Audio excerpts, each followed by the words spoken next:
Hello नमस्ते, कसे आहात? छान ना? मी पण एकदम मस्त आहे.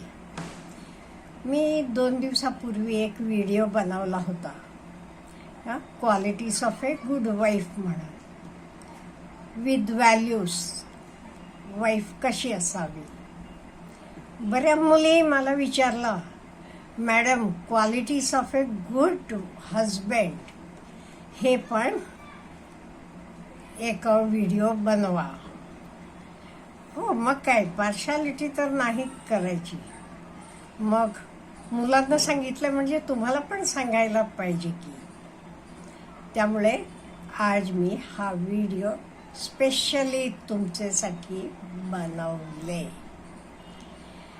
आता पहिली क्वालिटी, विश्वास, निष्ठा, प्रामाणिकता.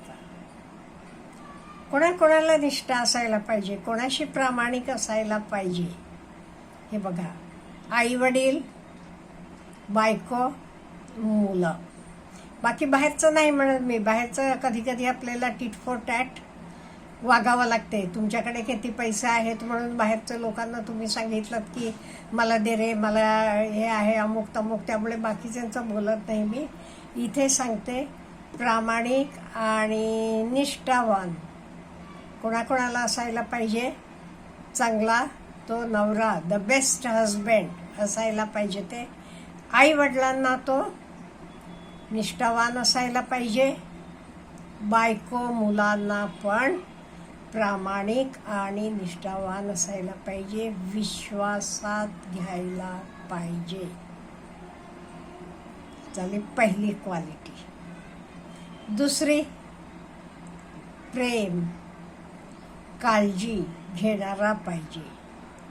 अहो, आपल्यावर कोणी प्रेम केलं की आपण कसं वागतो माहिती आहे का? आपलं सोडा, तुम्ही एखादा बाहेर कुत्रेला मांजरावर प्रेम करा तर कुत्रं काय करते, तुम्ही दिसलात की येऊन शेपूट हलवते.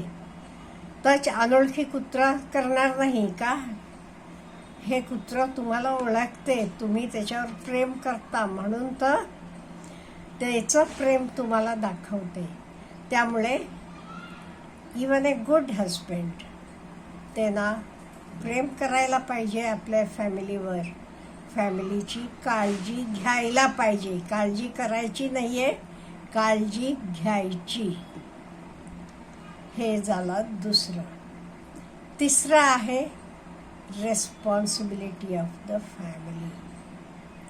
फॅमिलीची रेस्पॉन्सिबिलिटी घ्यायला तो तयार पाहिजे. नाही ते मला माहिती आहे, तुमचं तुम्ही काही करा, तुमचं तुम्ही कसंही मिळवा, काही करा, नाही. जबाबदारी त्यांनाही उचलायला पाहिजे. नो डाऊट वेळ पडली की बायको पण मदत करेल. फक्त पैसेच म्हणत नाही मी. मुलांचा अभ्यास असेल, बायकोला काही बरं नसल्या वेळेला घरातले कामाचं, सगळ्याला तोही जबाबदारीनं वागायला पाहिजे.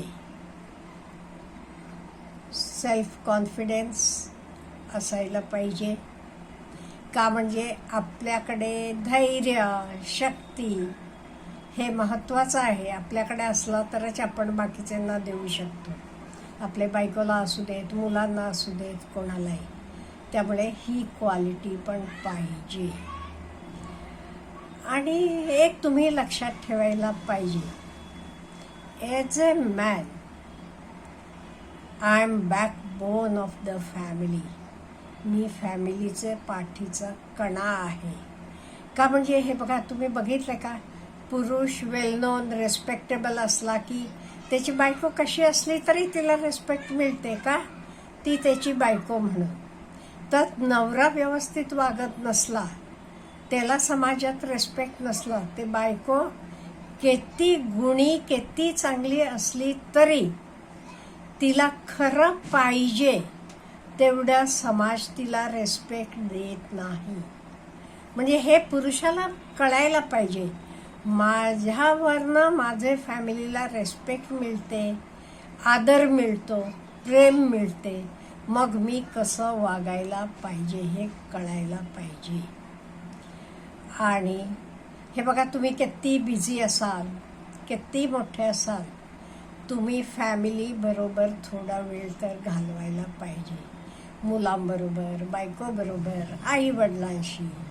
आई वडील म्हातारे असले तरी ओके, जेवलीस का आई, बरं आहे का, तुला काही पाहिजे का, बाबा तुम्हाला काही औषधं आणून द्यायची आहेत का, हे करायला पाहिजे. आणि कायम त्याचा रोल निभावताना एक मुलगा म्हणून he should be a good son. As a husband तो व्यवस्थित वागायला पाहिजे. आणि ॲज ए फादर ऑल्सो प्रेमात म्हणा, मुलांना योग्यता, काय हवं तर म्हणत नाही मी, योग्यता आणून देणं म्हणा, हे सगळं त्यांना निभवायला पाहिजे. ह्याचे शिवाय तो बायकोला सपोर्टिव्ह असायला पाहिजे. बायकोच्या अंगात काही गुण आहेत, खरंच काही बायका नाही, खूप गुणी असतात, तो त्यांना हवा तेवढा वाव मिळत नाही. अशा वेळी त्यांना नवऱ्याचा सपोर्ट मिळाला की त्या कुठून कुठे पोचू शकतात. त्यामुळे आपल्या बायकोच्या अंगात काही गुण आहेत, तिला काही करायचं असलं ते नवऱ्याला तिला सपोर्ट करायला पाहिजे. आणि हे सगळं करताना अगदी मी करतो म्हणून चाललंय, अमुक करतो असं नाहीये. तिचंही बरोबरीनं श्रेय आहे. ती घर सांभाळतीये म्हणून तुम्ही नोकरी करता, व्यवस्थित असता, काळजी नसते तुम्हाला. मुलांचा अभ्यास ती घेते, मुलांना शाळेला पाठवणं, मुलं आजारी असली की बघणं, हे सगळं ती बघत असते. म्हणून पुरुष हे सगळं करू शकतो, हे त्याला जाणीव पाहिजे. आणि असते पण जाणीव. मी एकदा सचिन तेंडुलकरना त्याचे इंटरव्ह्यूमध्ये बोलताना सांगितलं, तो सांगतो त्याचे बायकोला तो खूप खूप ग्रेटफुल आहे म्हणतो तो शब्द. का म्हणजे तो म्हणतो, मला मुलांचे वाढदिवसाच्या वेळी मी घरात नसायचो, मुलांचे काही शाळेचं गॅदरिंग असेल तेव्हा मी नसायचो, त्यांची आजारपणा असतील, सगळं सणवार असतील, सगळं माझे बायकोनं व्यवस्थितपणे पार पाडलं म्हणून मी इथेपर्यंत पोहोचलो. त्यामुळे ही प्रत्येक पुरुषाला जाणीव पाहिजे.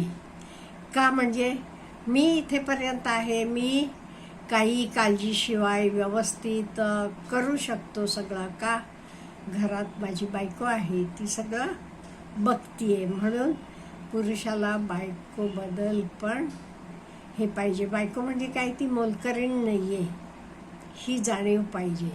नाही ते काही बायका म्हणतात मला, आम्ही काय हो बिनपगारी मोलकरीणी.